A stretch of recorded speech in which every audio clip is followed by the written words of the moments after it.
started my journey as a content creator back in November 2020. And the way in which I built my audience back then would be very different if I was going to build my audience from scratch today. So let's talk about it. By the way, this video is brought to you by Riverside. All right, let's just jump off by talking about one of the biggest things I would do differently if I was starting my journey from zero in today's day and age. And that would be looking at my toolkit, aka the different platforms and systems that I was using to create my content. Now, at risk of making me sound older than my years, back when I started my journey, we did not have access to the kind of tools that we have access to today. It was very, very different. Specifically when it comes to editing tools which utilize AI, none of that existed. So what I used to do is spend 8 to 10 hours per week editing 2 YouTube videos whilst working a full-time job, just for the end result to be absolutely mid.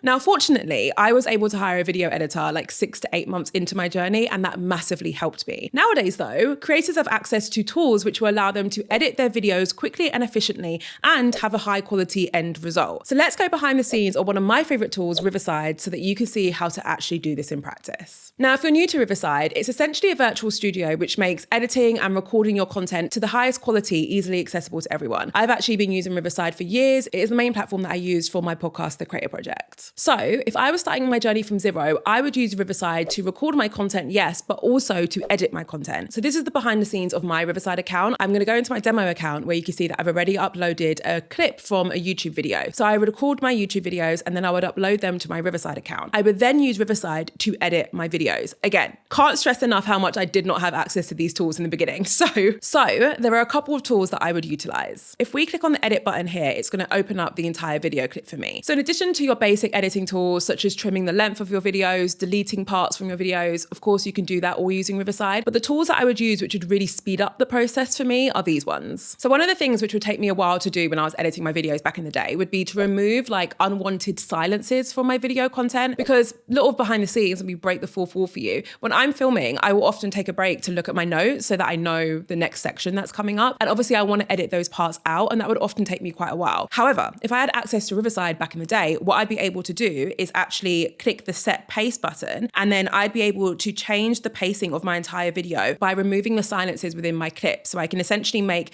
the pace of my video fast or slow. So that's one way that I would speed up the editing process. I would also apply smooth speech, which would basically remove all of the filler words from my content as well. So you know when you say things like but, those kind of words, you'll be able to remove those just by hitting the apply button. Now, it's also worth noting that I mess up a lot when I'm recording, and I still do that to this day. That used to take a while for me to edit back in the day as well. But when you use Riverside to edit, you can actually edit your content using the transcript. So if you go through your transcript and you realize that actually you don't want that part of the video where you say that line, you can just hit the delete button and it will actually remove that clip from your video. Isn't that clever? Now, some of my first ever videos that I uploaded, quite a few of them actually, I didn't have a mic. I used to just use the audio that was being picked up by my phone because that's what I was recording on, right? I got away with it for a while, but honestly, in today's day and age, when you're getting started, you probably want to pay a little bit more attention to your audio just to make sure people can hear you really well. So the third tool that I want to show you that I would use if I was getting started would be the Magic Audio tool. This is one of my favorites. Again, it's in the AI producer section and it's called Magic Audio. So essentially you just hit the apply button and it improves the quality of your audio throughout your entire clip. So if you're someone who's umming and ahhing about buying a microphone, you don't know which one you want to buy, maybe you're saving up for one, and therefore you've stopped yourself from creating your content because you're waiting to buy this microphone, you don't have an excuse anymore. You can literally use the Magic Audio feature and it will enhance the quality of your audio so that you don't have to worry about your microphone. If I had access to these tools back in the day, I would have been able to create far higher quality content, and also I would have been able to do it in significantly less amounts of time. But you know, it's fine. I went through the trenches so that you guys don't have to. If you want to check out Riverside, you can head to the link in my description, and I've got a special discount code for you. Use code JadeBeeson to get 15% off your individual plans. All right, let's talk about something else that I would do differently if I was starting from zero in today's day and age. One of the mistakes I made in the early days of my content creation journey is I used to pick content topics just based on what I fancied talking about. And I think that's what a lot of people do, especially in the early days. And you're probably thinking, what's wrong with that? Like, that sounds like a good strategy, right? Unfortunately, you're probably incorrect. When you pick content topics just purely based on what you fancy talking about,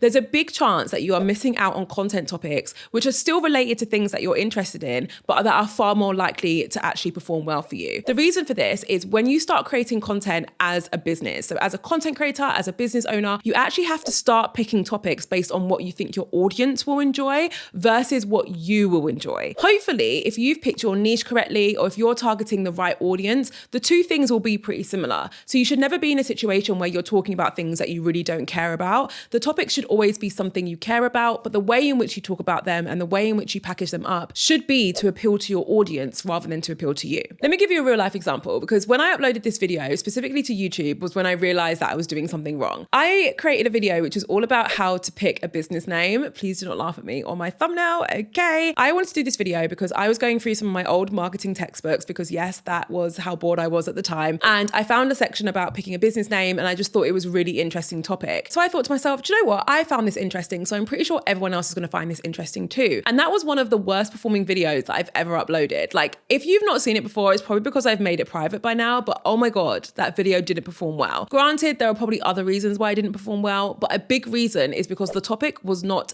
interesting or trending amongst my audience. I then changed my strategy and I started asking myself, okay, what does my audience want to see from me that is still similar to the stuff that I want to talk about? And that is when I started focusing on specific elements of entrepreneurship and social media and content creation, specifically things like marketing strategies for small businesses, growth techniques on social media, because that was what you guys were interested in. And honestly, this is what my analytics looked like before I implemented those tactics, and this is what they look like after. I mean, the numbers do the talking, right?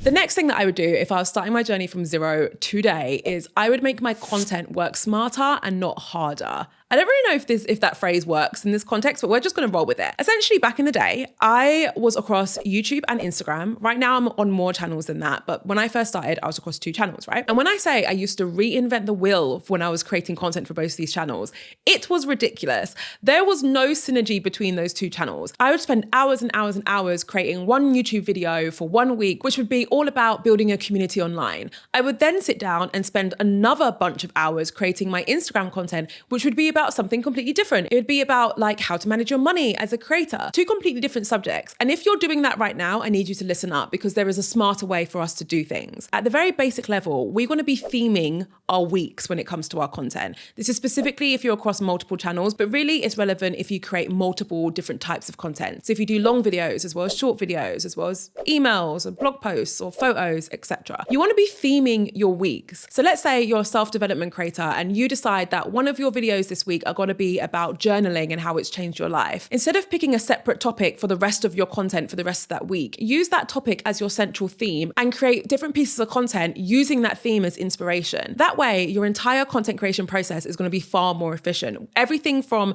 prepping your different content ideas because you're talking about the same thing, so that will be a lot easier, all the way through to filming the content itself, which is going to feel a lot easier because you're talking about the same thing, just in different ways. Now, the more advanced version of that is when you're creating 1 or 2 pieces of content and you're turning it into other pieces of content. Like maybe you're taking a YouTube video and you're turning it into shorter clips, or maybe you're taking a transcript from a podcast and you're turning that into a blog post. Now, you can actually use Riverside to do all of that stuff. You can upload a full video, click on the magic clips button, and it will use AI to find the best parts of your video and turn it into shorter clips. You can also do things like add captions, which of course you can edit, and you can do things like add imagery as well. Riverside also creates transcripts from your video and audio content, so you can use these transcripts to create things like blog posts and email newsletters. Also, guys, please don't forget that you can get 15% off of your individual plans on Riverside when you use code Jade Beeson. The link is below. Don't forget to use the code. All right, the next thing that I would do if I was starting my journey from zero today is I would readdress my posting schedule. Now, look, my posting schedule wasn't terrible when I was starting out. I essentially used to do 2 long form videos per week on YouTube. Shorts were not a thing yet, I know. It was only like 4 years ago, but it literally feels like a lifetime ago. So I only used to do 2 long form videos. I then used to post 5 carousels on Instagram per week.